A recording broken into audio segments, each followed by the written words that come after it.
Chapter Spooks.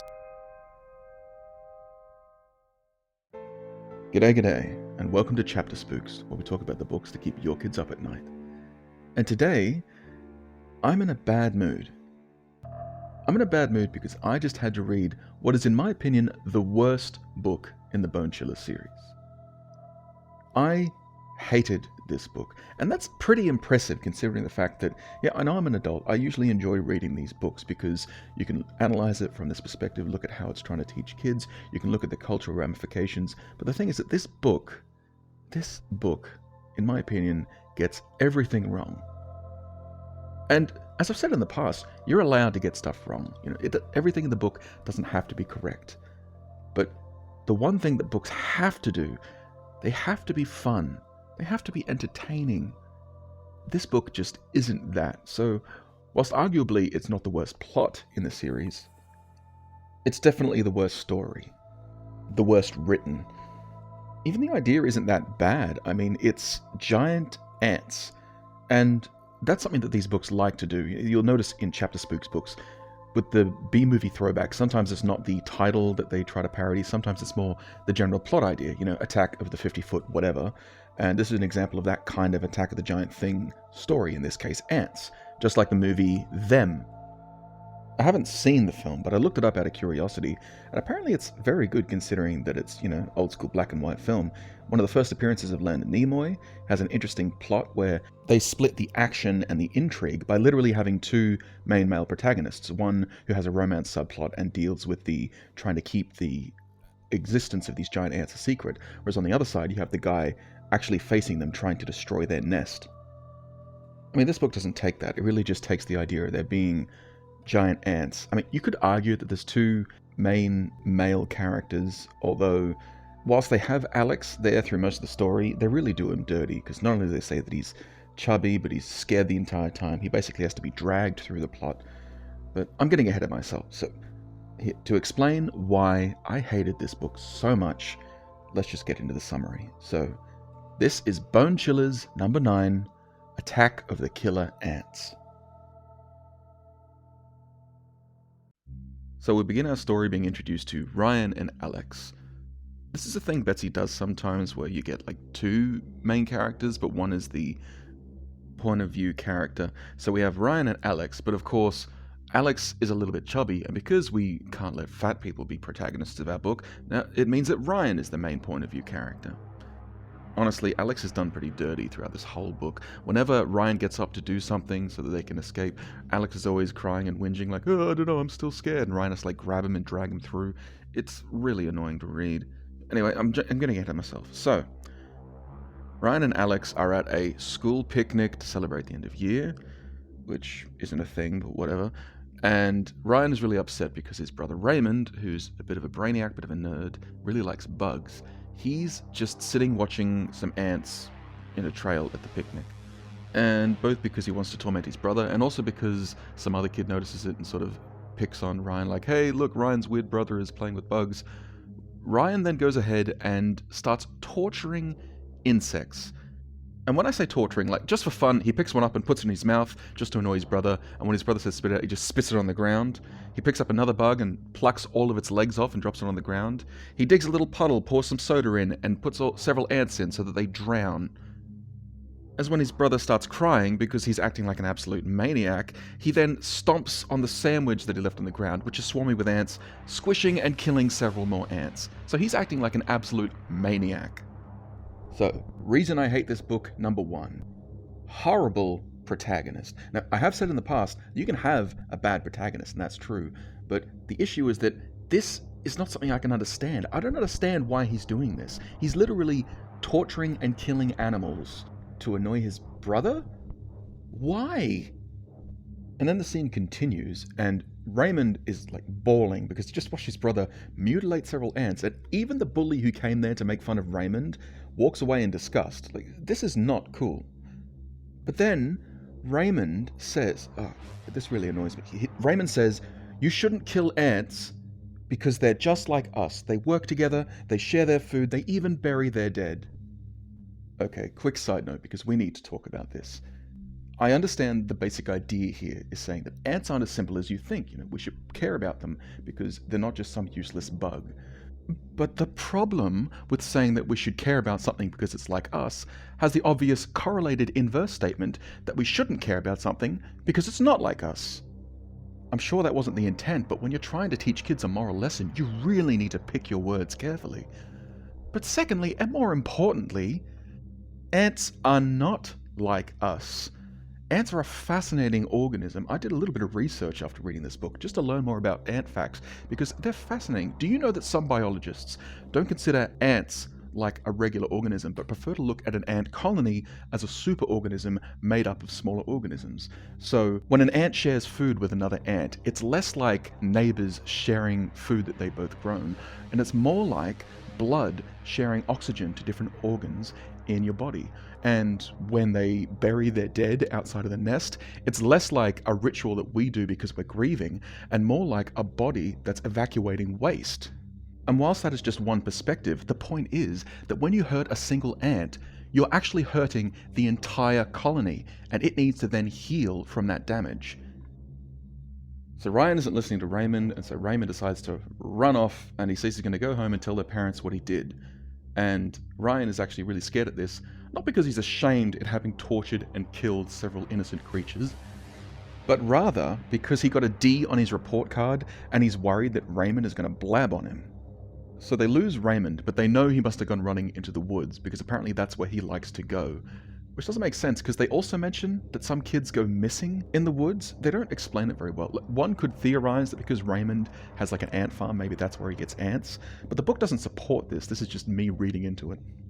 But then when they find Raymond, I'm just going to read it straight from the book. Suddenly, Ryan heard a crashing sound up ahead. Raymond was racing through the trees and leaping from rock to rock. Grinning back over his shoulder at Ryan and Alex, he grabbed a loose vine and swung out over the forest floor like Tarzan. Ay.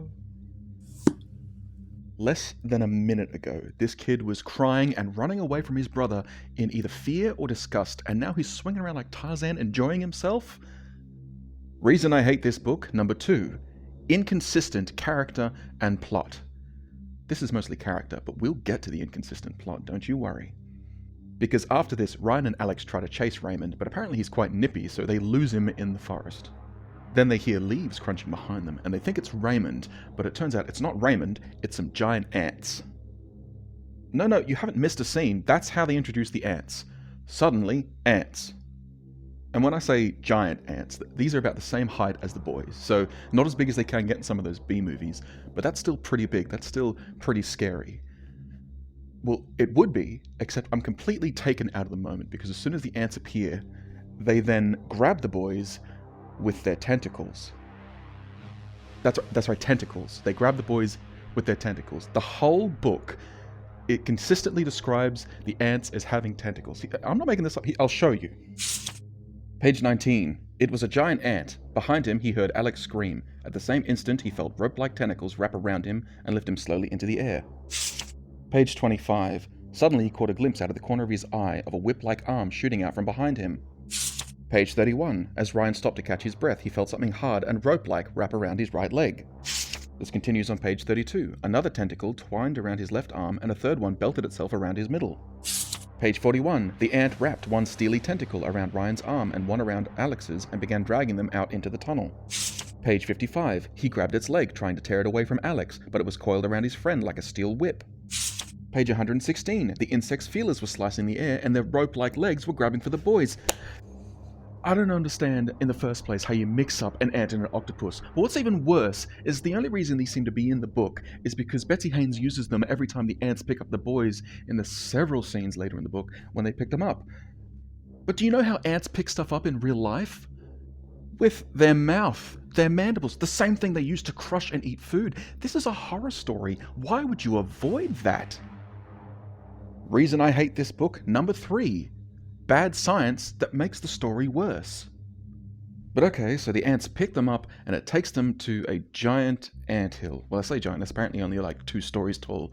Still pretty big, don't get me wrong, but based on the scale of the ants, I think it should be a lot bigger. 5 stories at least, right? But then the ants get to the top of the anthill and drop the boys inside. Which is not how ants carry stuff, but go off. So they find themselves in the bottom of this ant's nest. So they've got soil walls all around, which I don't think makes sense, because if the ants are digging that far, it wouldn't be soil, it'd be harder. But anyway, it doesn't matter. But the boys also, they let their eyes adjust to the dark, which I also don't think makes sense, because you need some light in low light to see. I can't dwell on every single science issue in this book, and honestly, this stuff doesn't affect the plot as much as the other stuff. It's just that I noticed it more because my suspension of disbelief was completely severed at this point. I was noticing all these little errors. They're not huge issues, but they did bug me. The ants then find them again, and they drag them into a room where there's several ants, and one in particular that they say is the quote-unquote leader. Okay, quick science tangent, because I just think this is cool. So, ants don't actually have a leader. You might think that they listen to the queen, but that's not really how ant colonies work. After the queen is done raising her first brood, she just becomes like the sex organ in this superorganism of the colony. The way that ants decide what to do is that an ant will discover something in her search, and then she will go and leave a pheromone trail to let her sisters know that there's food or whatever up ahead, or a threat, and then the ants will respond as each one decides, and after a while it will become sort of like a democratic vote. And I say sisters because I only learned this when I was doing the research. All ants in an ant nest are female. The only ants that are male grow wings and then fly off so that they can go and mate during the nuptial flight. So every single ant in an ant colony is female. Which would mean that every male-presenting ant in a bug's life that doesn't have wings is technically transgender. Anyway, let's get back to this story. So the ants are being led by this bigger quote-unquote leader ant, which they just call Jaws. It first instructs all of the ants to grab at them, and it starts pulling at their legs and their ears and their arms until it hurts, and then after a while that stops. And then she gets them to stomp on them, with the ant feet, punching them and all that with their legs, basically stomping them and covering them with bruises. And then finally, one of the ants grabs them and throws them into a large pool of water at the back of the cavern, and the two boys are splashing, and they can't even get to the surface. They end up basically going unconscious and drowning. When the kids return to consciousness, they realize that they're just in another one of these soily caverns, and that ant Jaws comes in, and it's walking towards them, spreading its mandibles wide, and they're not sure what it's doing until it opens its mouth wide enough that two pouches in its cheeks open up, and it spills leaves and dead rats and birds' eggs and all kinds of garbage onto the floor in front of them. And Ryan realizes that this is food they're trying to feed them. Which bugs me for two reasons. First of all, ants do share food, but ants tend to share liquid food in a process called trophallaxis. But more importantly, they share that food using what's called a crop, or a social stomach, which is a lot bigger than their regular stomach, and they actually use it to feed the queen usually, so that she doesn't have to leave the brood chamber. So yes, ants share food, but no, they don't share solid food, and they certainly don't have cheek pouches like a gerbil. After they don't eat, because that stuff is gross, the ants then drag them to a really, really deep tunnel, which has piles of dirt, and after some pushing and shoving, they finally realize the ants want them to dig. This is a tunnel that's being built. And when Alex realizes what's going on, he says, "What? They're using us as slaves? This is against the law." Shut up, Alex. But then the guard watching them falls asleep. And whilst ants do sleep, I don't you know what, I'm getting stuck in the science again. So what matters is the ant falls asleep, and so the boys decide to sneak past it. So they creep through him, they get out of that cabin, and they go through another tunnel leading through the ant's nest. And you know what? This leads me to reason I hate this book number 4. The writing is boring. They go from one tunnel to a cavern, to a tunnel, to a cavern, to a tunnel, then a cavern. And they don't really describe too much because apparently the boys can't see too well because it's dark. They should be able to see it all, but what matters is that there's nothing interesting in the prose. No beautiful prose, no nice writing, no scenery. It's just another tunnel, another cave, another tunnel, another cave. Oh, this cave has stuff in it. We don't even dwell on what it feels like or what it smells like. Ants communicate with pheromones. The whole place should smell like pheromone trails, and yet it's just another tunnel, another cave, another tunnel, another cave. So Ryan and Alex dive into another cave as they hear some ants coming, But it turns out the ants that are coming are carrying several eggs, so they come straight into the cabin and they pretty quickly find them. But we quickly get two lots of bad science back to back, because it says that the ants are carrying like eggs under 4 of their arms and they're kicking them along the ground, which first of all makes no sense. You wouldn't kick the eggs. The eggs, when they're that small, tend to be sticky and they stick together. But even ignoring that, that doesn't physics. Ants have 6 legs. They can't balance on their back too. It makes no sense for them to carry stuff with their 4 quote-unquote front legs and then stand on their back. They don't have 4 front legs. They have 6 legs. They use their mouth for everything. If they stood on their quote-unquote hind legs, they'd fall on their face. Anyway, the ants then set the boys to work cleaning and moistening the eggs. But they get them to moisten the eggs with their spit. They initially want them to lick the eggs, and they show them licking, which, a quick little fun science tangent again. I thought this was impossible because I didn't think ants have tongues, and they don't have a tongue per se, but apparently ants and insects, I couldn't find the exact details, so they either have something called a glossa or a hypopharynx, which they do use to spread saliva or to help masticate food in some cases. So technically ants do have something kind of like a tongue, so it does make sense that they can show the boys licking. But back to the story, what matters is that the boys absolutely refuse to lick it, so they just end up spitting on the eggs and rubbing their spit all over it to moisten it, which I'd argue is dangerous because there are enzymes that could break down those eggs in human spit, but what matters is that after doing this for a short while, the boys start getting very dehydrated and they realize they cannot keep this up for very long. So they decide they need to escape. And the best way to escape, they think, is to cause an egg avalanche. Finally, he sighed and said, "Okay, how do we start this avalanche anyway?" "Just do what I do," Ryan said. He began slowly moving around the side of the egg pile, pretending to be cleaning the eggs. He kept an eye on the ants that were guarding the door. Alex scooted along beside him. "Okay, here goes," Ryan whispered when they were on the back side of the mound of eggs. Taking a giant leap, he scrambled halfway up the side of the egg pile and reached a hand down to pull Alex up with him. At first he could feel the tiny bodies squirming and wiggling around inside the eggs.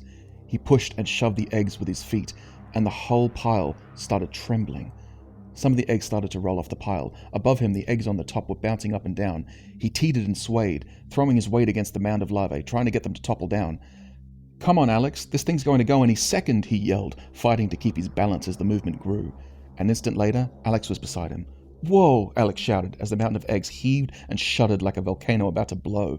Ryan put both of his hands against the wall of eggs and motioned for Alex to do the same. "Now shove as hard as you can and jump free," he instructed. "Then as soon as the ants leave the door, make a run for it." Alex nodded sharply and put out his hands. "On the count of 3, Ryan muttered. 1, 2, 3, shove!" Ryan heaved himself against the mound and felt it tottering. The eggs beneath his feet gave way. He pitched forward into a blizzard of whitish-grey larvae that swirled around in every direction. Suddenly, to his horror, an egg slammed into the side of his head and burst open, sloshing putrid goo all over his face and arms. Spitting and gagging, Ryan wiped away the goo as best he could. He was still tumbling through the mass of eggs, and he couldn't see Alex anywhere. "Alex!" he cried. "Are you okay?" Alex didn't answer, but before Ryan could call out again, he slammed to the ground, crushing 2 more ant eggs with his knees. "Ew," he groaned as he held his breath and tried to wipe off his pants. The eggs were pelting the floor like snowballs. In the midst of the storm, the 2 ants scrambled to stop the larvae from rolling out the door. The boys managed to escape in all the commotion, after another one of those scenes where Alex is a bit too scared to move until Ryan grabs him and drags him out. So as the kids are wandering around, they push to the side as they see a bunch of ants coming from the top, carrying several leaves and branches, and they realize that this is probably food. Okay, another quick science break. So ants don't eat leaves, right? The boys say that they eat these leaves, but the reality is that ants that eat leaves, they prefer to eat protein and sugars. There are leafcutter ants, which cut leaves and take them into their nest for food, but it's not because they eat it, it's because they feed the leaves to fungus, which they grow inside of their nest like farmers. So they don't eat the leaves, they eat the fungus, which eats on the leaves. Isn't that interesting? Alright, back to the book. But then, rather than leave, because they've just been shown where the exit should be, they turn around and head towards the room where the ants have stored these leaves. And eat them. All right, Alex said, grinning from ear to ear at the sight of mounds and mounds of leaves, grasses, and seed pods. It's feast time. Ryan dropped to his knees and stuffed handfuls of grass and leaves into his mouth. It tasted delicious. He ground the leaves between his teeth and sucked out the moisture. He wolfed the seed pods down whole, stopping only when the pods stuck between his teeth. Next to him, Alex was chewing noisily and grinning as green juice ran down his chin. Man, this is great, he said between bites. I never knew this kind of stuff was so delicious. Next time I'll order this instead of a cheeseburger. I've got to be honest with you, listener. At this point, I was just done with this book. It usually takes me about an hour to read one of these books, but this one took me 4 hours because I had to keep stopping to take breaks because I was just getting so sick of it. And to me, this is the epitome. Like, it's bad enough that there's no real conflict driving them except, we want to get out of here. But hey, at least they've got that driving force. They want to get out of the ant's nest. But then finally, when they escape all the ants and they have the ability to get out of there, and they even know the way out. They know the way out because they just saw some ants coming in from the outside. And yet, they turn around to eat some leaves and grass?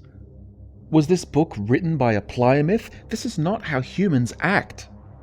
But look, the book's nearly done, so let's just get this over with. So, after that nonsense, they then head out, but they see that ant that fell asleep on them, which was also Jaws, but that doesn't matter. What matters is they see it's coming after them, but they can't just hide against the walls like they've been doing before, because it is searching everywhere, because it's the one that lost them, it's trying to find them again. So, in order to stop it from finding them, Ryan finds a nice flat stone, and he uses it to throw deeper down the cavern to distract it, and it takes the bait immediately. It races after the stone and then keeps going further down the cavern, trying to see what made the noise. And then, because why not, Ryan wastes some time searching in the dark for that same rock again, even though they are underground and presumably surrounded by rocks. No, he needs that particular rock. But anyway, what matters is that he then goes to another cavern and then he gets an idea.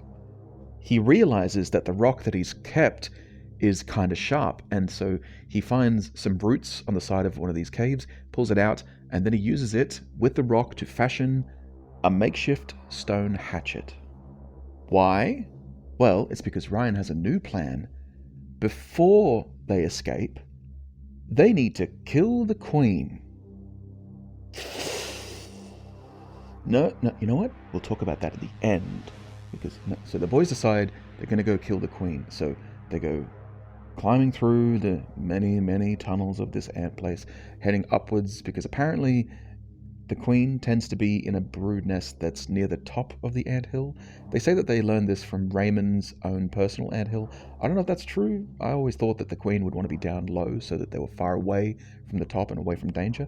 But whatever, that doesn't matter. What matters is they managed to find the queen's chamber. And after managing to rush past the guards, they run in and they find themselves next to the queen.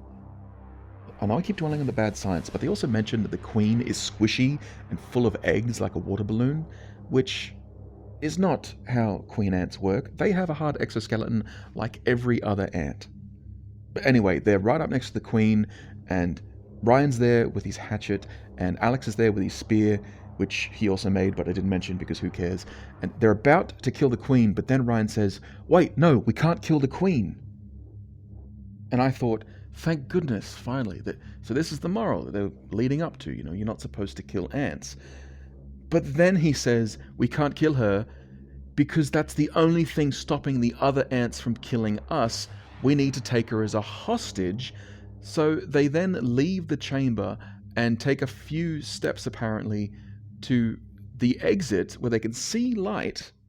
But rather than climb up and out to freedom, they then have like a makeshift harness, and we have Ryan pulling her from the top and Alex pushing from the bottom as they are dragging this enormous queen ant with an apparently squishy, swollen abdomen up with them, which is of course slowing them down. But as they're getting closer and closer to the top, as the pinpoint of light is getting bigger and bigger, then something, and I say something, I don't know what it is because the book doesn't elaborate, but something then falls down the hole and hits the queen, and she goes tumbling to the bottom. which means that that entire sequence was a waste of time. And I don't know if it's because Betsy was just getting bored at this point, but then suddenly, next chapter, new chapter, they're out of the hole, and Raymond is there. He says, yeah, you boys have been missing for a while. I thought maybe you were down this giant hole. Oh my god, what's that behind you? Giant ants? And then the giant ants come out, and then before they can, protect him, suddenly the ants grab Raymond, and then they pull him in the hole, and then Ryan and Alex fall down the hole again. And it's only now that I'm wondering, if the hole is that deep, how is it that the boys managed to survive falling down it twice? But either way, they fall down the hole, and so the ants grab all three of the boys in their tentacles, because of course they do, and then as they're taking them deeper into the hole, that's when Raymond suddenly calls out, oh, hey, Ryan, reach for my pocket, reach for the can. He just doesn't know what he's talking about, but he manages to get his fingers around a can of ant spray. I give up. This book is getting so stupid. So yeah, gets the ant spray, sprays the ants, he kills the ants, they climb out again. But then as they're heading down the anthill towards home, they see a bunch of regular-sized ants crawling down, and they decide to step to the other side so that they don't step on the ants, because apparently the moral of this story is that you shouldn't kill ants unless they're giant ants, in which case you should kill ants, but then you shouldn't kill ants. Book's over. The end. I hate this book. The main character is horrible. He's a terrible protagonist. Not only is he cruel, but his only driving motivation throughout the entire book seems to be that he wants to kill ants, despite the fact that the moral of the book is apparently that you shouldn't. I hate the fact that this has such an inconsistent plot. It's just, this happens, and then this happens, and then this happens, mostly because the main character doesn't have any driving force. But even the characters in it don't make a lot of sense. I mean, Raymond, despite the fact that the only characterization we get of Raymond is the opposite of Ryan, that he likes ants and thinks they shouldn't die, the end of the book, and the solution to the book, is that he happens to be carrying insecticide. The science is so bad. I said before that this book is just not fun, and that's because it doesn't have anything that's compelling to keep you going forward. It's just people doing things that they don't enjoy, kids being put into slavery, and that's not even really scary because it doesn't make sense. You can't really understand what's happening because the ants don't make sense. And maybe it's just because it's the kind of thing that I would probably do, but to me, one of the ways that you could have made this really fun, because the premise is giant ants. Well, how do you make that fun? Well, you explore ants. You maybe teach some kids some of the science of ants as you're going along. But this doesn't do that. It in fact miseducates children by teaching them that ants have tentacles and mouth pouches and 4 forelegs, that they eat leaves, that they have a weird hierarchy within their ant colony. None of this stuff is true. It's just nonsense. And I didn't even enjoy the writing, because even with Frankenturkey, I love Frankenturkey. That's a stupid book, but I so enjoyed it because not only was it a silly premise that was done and made fun, but also the writing was really good. It was in this autumn time around Thanksgiving, and so there were the leaves falling, there were these beautiful trees, and they were describing them throughout the book. It was really well described. This book is just, it's another dark cave, it's another dark cave, it's another dark cave, and it is so boring to read. And the worst part of it all is that it didn't have to be this way. I think you could fix this book so easily. You don't even need to change that much. But, okay, first things first. Get rid of Alex. Why? Because Alex is just annoying and he keeps dragging the plot back. But more importantly, if the main character was Ryan and Raymond, then you've got an interesting story, because Raymond is obsessed with ants. He knows all about their science. He has an ant farm himself. So then, when the boys fall down into the anthill, rather than going, oh, what are the ants doing? I don't know, this is annoying, let's try to get out of here, Raymond could use his knowledge of ants to escape. That also gives you an excuse to teach kids about ants, but it means that instead of their solution being, oh, well, I guess we just have to kill them, let's make a hatchet and a spear, it could be Raymond teaching him how ants socialize, how they can maybe get on their side, how they can escape using their knowledge of ants. Oh, and the characterization issue when it comes to Ryan, instead of having him torture ants for no reason, obviously it makes sense to me that he would torment his brother because he's obsessed with ants, right? But rather than have him pick up ants and kill them, what if his brother was playing with ants and so he picks one up and his fingers sort of tormenting it and tormenting his brother. And then when his brother is saying, no, put the ant down, don't do that, the ant then bites him, which causes him to throw it on the ground or maybe even instinctively stomp on it. So instead of having him torture and destroy like several ants, dozens of ants, maybe he either hurts or kills only the one, and that would explain why the ants then want revenge for that whole ridiculous plot point. But then it would explain why he does what he does. So he's reacting to being injured as opposed to him just being torturous. But then the moral, instead of being you shouldn't kill ants because they're like us, the moral should be you shouldn't pick on something just because it's smaller than you. Because, just like in that example with the ant, even though something may be small, it can fight back. And then that would make more sense about why they would then try to fight back and get out of the ant's nest. I'm not even saying that they need to try to kill the queen or do all that nonsense, but the point is, the ants would then torment them because the ants are bigger than them when they're giant. Don't you see? That makes so much more sense now, right? And then, of course, focus on the other senses. Like I said, this is really boring. It's just tunnels and then caves and then tunnels and then caves. But the thing is that you can make this more interesting if you knew more about ants. Like I said, ants can have like thousands and thousands of eggs. Sometimes they cultivate fungus within their caves. Or if you want to make it more interesting, some ant colonies are polymorphic, which means they have several different sizes and types of ants. Sometimes they have warrior ants, which are bigger and have larger pincers. Sometimes they have brood ants, which are smaller, but they just take care of the ant eggs. And then they have regular worker ants, which dig and get the food and do all the other stuff. That's more interesting than just having a bunch of giant ants and not understanding what's going on. So that adds some visual variety, but it also could add some different sensual variety. Like I said, they use pheromones to show other ants where they're going, so they usually leave scent trails. Apparently, some people can smell ants. I'm not going to get into that whole discussion, but yeah, apparently they can smell sour, or they can smell like rotting coconut. Like, have the whole place smell like that. Have, every time they're going through, they feel the different soil, because one of the things that makes an ant nest survive is the moisture levels in the soil. So maybe when they're getting closer to where the brood is, where all the ant nests are, maybe that's when they start seeing that the soil is really damp and muggy, whereas when they're getting closer to the surface, it's starting to dry out. Like, don't you see that there is so much that could be done just to make this book interesting? But this book didn't do that. It didn't do any of that stuff. Especially didn't do anything to keep me invested, to keep me wanting to read more. And so it meant that every single page of this book was a pain. And so whilst like I said before, this is not necessarily the worst plot idea out there, not the worst premise, not even the worst science necessarily, but because it was so painful to get through, it's real easy to grade this one F. And I'm really disappointed in you, because I know you can do better than this, Betsy Haynes.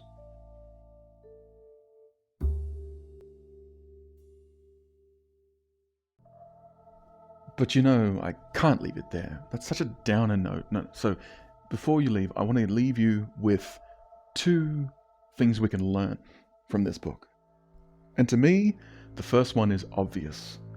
Have a hook. I kept pointing out in this story how there were so many things that annoyed me with the science or the bad characterization, but a lot of that stuff you can flub with the power of suspension of disbelief. You will be surprised how much stuff people are willing to forgive for the sake of a good story. They will suspend their disbelief so that they can keep following your story.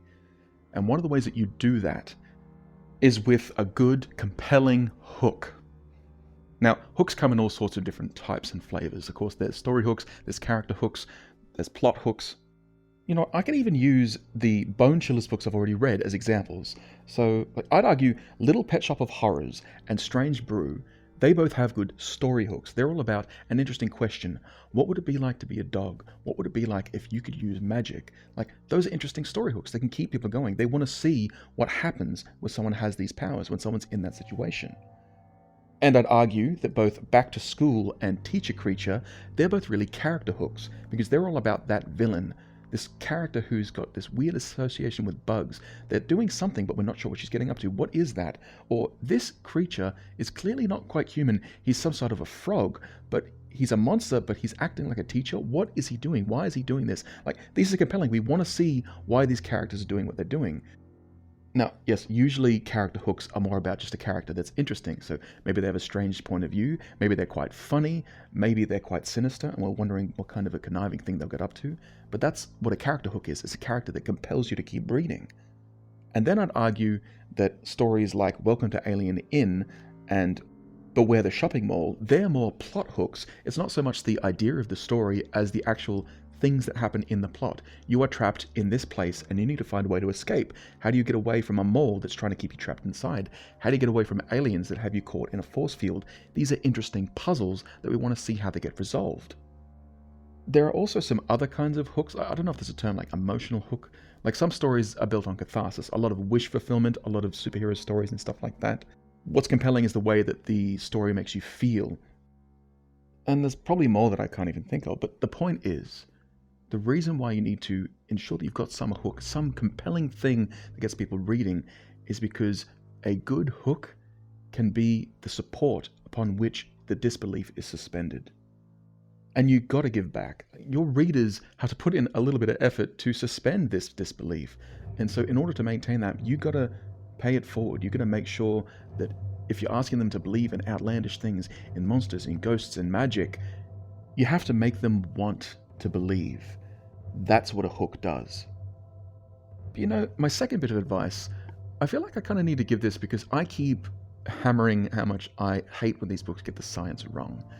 And that's because of my values, as a reader and a writer, but also because these are kids' books, and I think you really need to make sure that you educate kids well. But if you're not as scientifically inclined, if you just want to write an interesting story, well, here, simple bit of advice for you. Don't make it real. If instead of being ants, these had been aliens or monsters, then none of my complaints would have had a leg to stand on.